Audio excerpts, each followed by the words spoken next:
Hi friends, welcome to SBNP family vlogs. నేను భవానీ. ఈరోజు మన డిష్ వచ్చేసి ఎంతో కమ్మగా ఉండే దోసకాయ పచ్చడి. ఇది ఇడ్లీ, దోశ, రైస్లోకి చాలా పర్ఫెక్ట్ కాంబినేషన్ అండి. ఈరోజు ప్రొసీజర్ ఏంటో చూసేద్దామా.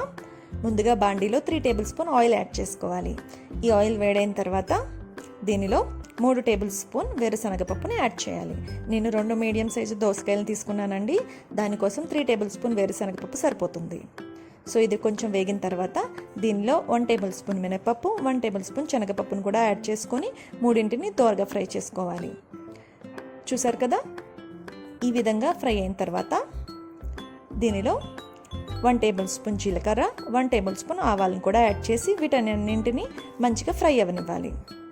సో ఫ్లేమ్ ఎప్పుడు కూడా లోనే ఉంచుకోవాలండి.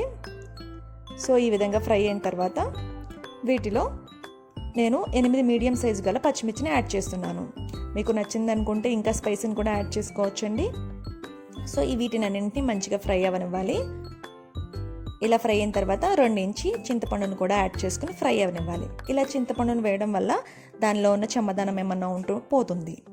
సో ఇవి కూడా ఫ్రై అయిన తర్వాత ఒక రెమ్మ కరివేపాకును కూడా యాడ్ చేయాలి. ఇవన్నీ ఫ్రై అయిన తర్వాత వీటినన్నింటినీ ఒక మిక్సీ జార్లోకి ట్రాన్స్ఫర్ చేసుకోవాలి. చూసారు కదా, ఇప్పుడు దోసకాయ ముక్కలను కూడా యాడ్ చేసుకుని కొన్ని ముక్కలు పక్కన ఉంచుకోవాలి. రుచికి సరిపడా సాల్ట్ని యాడ్ చేసి ఇలా క్రష్గా రుబ్బి పెట్టుకోవాలి. దీంట్లో మిగిలిన దోసకాయ ముక్కలను కూడా యాడ్ చేసుకుని ఒక 2 పల్స్ ఇచ్చుకోవాలి. సో ఇది చూసారు కదా, ఈ విధంగా మనకి కచ్చాపచ్చగా ఉంటే సరిపోతుంది. ఇప్పుడు దీనికి తాలింపు వేసుకుందాం. ఒక బాండీలో 3 టేబుల్ స్పూన్ ఆయిల్ యాడ్ చేసుకుని తాలింపు దినుసుని యాడ్ చేసుకుందాం. దీనిలో ఆవాలు, జీలకర్ర, ఎండుమిర్చి ఇంకా కరివేపాకుని యాడ్ చేశానండి నేను. సో వీటిని కొంచెం వేగనివ్వాలి. ఇలా వేగిన తర్వాత కొంచెం అంతా కొత్తిమీరను కూడా యాడ్ చేసుకుని దాన్ని కూడా ఫ్రై అవ్వనివ్వాలి. చూసారు కదా, ఈ విధంగా ఫ్రై చేసుకున్న తర్వాత ముందుగా రెడీ చేసి పెట్టుకున్న దోసకాయ పచ్చడిని ఇందులో యాడ్ చేసుకోవాలి. సో పోపులని బాగా పచ్చడికి పట్టే విధంగా మొత్తం అంతా మంచిగా మిక్స్ చేసుకోవాలి.